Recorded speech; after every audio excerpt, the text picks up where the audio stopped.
Assalamualaikum class 4. This is your book Keyboard 3rd edition. This is our lesson number 3. Our topic is more about Windows 7. Kindly open page number 17 of your book.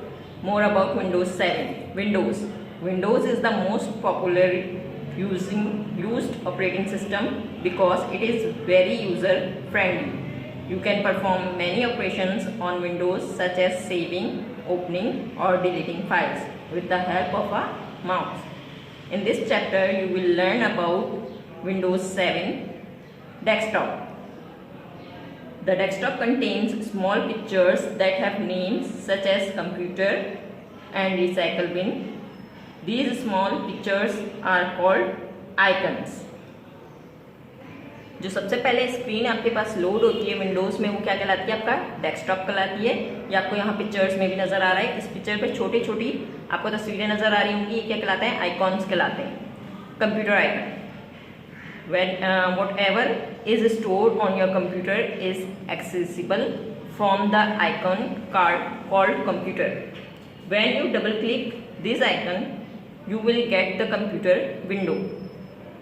नज़र भी आ रहा है कि आपके पास ऐसा एक कंप्यूटर के ऊपर आइकन बना हुआ आ रहा होता है, तो ये कौन सा आइकन कहलाता है? कंप्यूटर आइकन कहलाता है।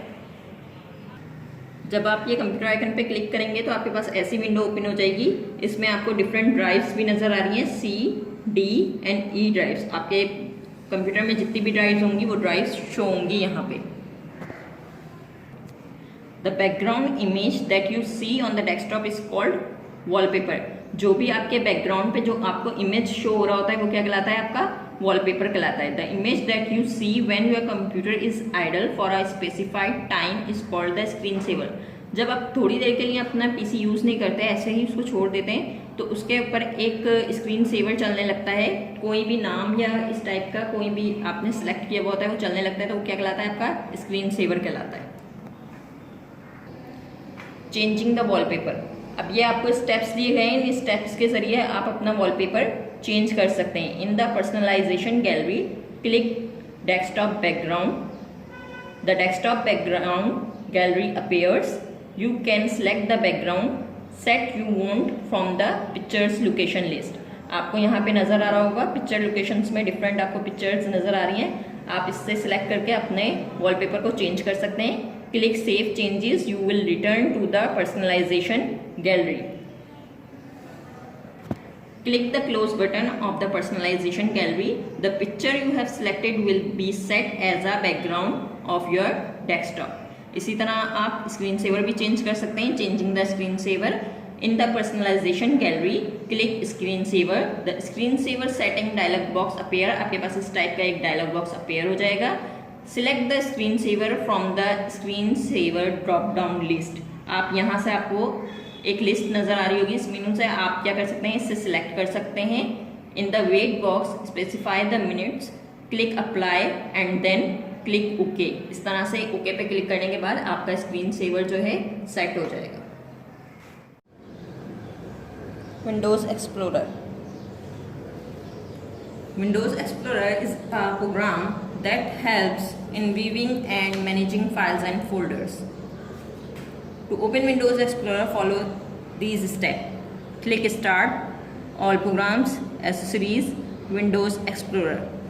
You can also click the folder icon on the taskbar to open Windows Explorer. आपके पास ये फोल्डर नज़र आ रहा है, अगर आप इस पर भी क्लिक करेंगे तो आपके पास स्क्रीन जो है ओपन हो जाएगी। The Windows Explorer windows appear. This Windows Explorer screen is divided into two panes. ये दो पेन्स में विंडोज़ की स्क्रीन जो है डिवाइड होती है। आपको इस फिगर में नज़र भी आ रहा है। Left pane known as the navigation pane. ये जो लेफ्ट पे आपको पेन नज़र आ रहा है ये क्या कहलाता है? नेविगेशन पेन कहलाता है। Right pane displays the folders और files in the selected folders that is the content of that folder. आपको यहाँ राइट साइड पे डिफरेंट जो है फोल्डर्स नज़र आ रहे हैं और फाइल्स नज़र आ रही हैं, तो ये क्या है? ये सारे इसमें शो करता है। Libraries. You can see special type of folder called libraries.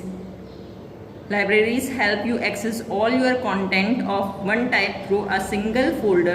For example, you can include all your pictures and images folder in one library called Pictures.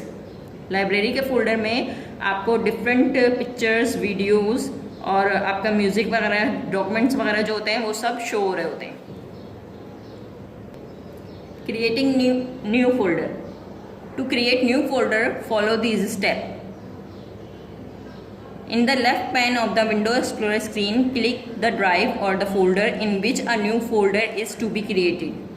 आपने उस ड्राइव या को ओपन करना है जिस ड्राइव में आपने न्यू फोल्डर बनाना है। क्लिक करेंगे आप, राइट क्लिक करेंगे, उसके बाद आपके पास एक मेनू ओपन हो जाएगा। उसके बाद आपने क्या करना है, न्यू में क्लिक करना है। न्यू पे क्लिक करने के बाद आपके पास एक फोल्डर का ऑप्शन आ रहा होगा। जब आप फोल्डर पे क्लिक करेंगे तो आपके पास न्यू फोल्डर बन जाएगा।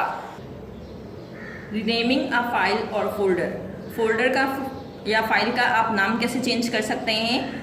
जो भी आपने जिस फोल्डर का या जिस फाइल का नाम आपने चेंज करना है, उस फोल्डर पे या उस फाइल पे आप राइट क्लिक करें, आपके पास एक कॉन्टैक्ट्स मेनू ओपन हो जाएगा।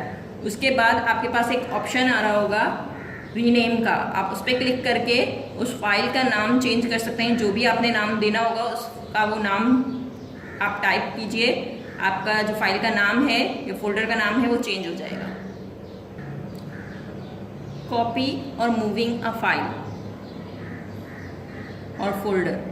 Copy a file or a folder is placing it in another location, destination without removing it from its original location source.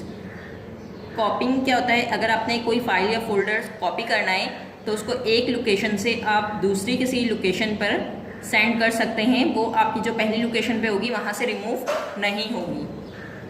Moving a file और folder is shifting it from its original location source to another location destination. Moving a file or folder is shifting it from its original location.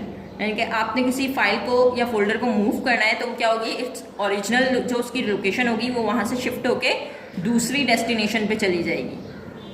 अब आप इसको कैसे कर सकते हैं, इसके steps क्या हैं? आपने ऑर्गेनाइज मेनू पे राइट क्लिक किया। राइट क्लिक करने के बाद आपके पास एक ऐसा कॉन्टेक्स्ट मेनू जो है ओपन हो जाएगा। उसमें आपके पास कट और कॉपी का ऑप्शन आ रहा है। आपने कट और कॉपी करके इसको पेस्ट कर दिया दूसरी डेस्टिनेशन पे, दूसरी लोकेशन पे, तो आपका जो फोल्डर है वो कॉपी हो जाएगा, मूव हो जाएगा। डिलीटिंग अ फाइल और फोल्डर। आप अगर कोई फोल्डर या फाइल चाहते हैं कि वो डिलीट हो जाए तो आप उस पर क्या करेंगे, राइट क्लिक करेंगे।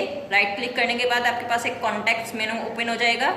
आप उस पर डिलीट करेंगे तो आपका जो फोल्डर या फाइल है वो क्या हो जाएगी, डिलीट हो जाएगी। Click yes you will find the file और फोल्डर हैज़ बीन डिलीटेड।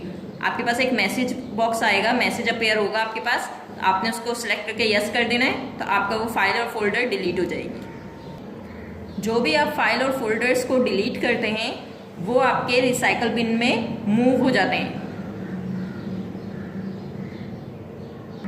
अगर आप चाहते हैं कि रिसाइकल बिन से भी आपके जो फोल्डर्स हैं वो डिलीट हो जाएं तो आप क्या करेंगे, क्लिक करेंगे रिसाइकल बिन पे और उसको एम्प्टी द रिसाइकल बिन कर देंगे तो आपका जो फोल्डर है वो खाली हो जाएगा। Gadgets. Gadgets are small programs that you can place on your desktop for information at a glance. Windows 7 gives you the option to add a calendar, a clock, weather information, etc. on your desktop. Gadgets जो होते हैं वो small programmes होते हैं जो आपके desktop पे होते हैं, जैसे calendar, clock, weather information etcetera. To add a gadgets, right click your desktop and select gadgets. Right click जब आप करेंगे तो आपके पास ऐसा एक कॉन्टेक्स्ट मेनू ओपन हो जाएगा। The gadgets gallery will appear. Select and drag the gadgets you want and place them anywhere on the desktop. ये आपको यहाँ पे विंडो में शो हो रहे हैं, जैसे कि यहाँ पे कैलेंडर है, क्लॉक है, स्लाइड शो है, वेदर है, डिफरेंट आपको आइकन्स जो है शो हो रहे हैं। जो भी आप अपने डेस्कटॉप पे चाहते हैं उन्हें सेलेक्ट करके ड्रैग करेंगे तो वो आपके डेस्कटॉप पे शो हो जाएंगे। customizing a gadget. Click the option button. The clock dialog box appear. Here you can select your preferred clock. Finally click OK. आपको इस विंडो में भी नज़र आ रहा है कि आपने अपनी क्लॉक को सिलेक्ट किया, उसका टाइम वगैरह सिलेक्ट किया, ओके किया, आपके पास टाइम का जो फोल्डर है, जो आइकन है वो शो हो गया।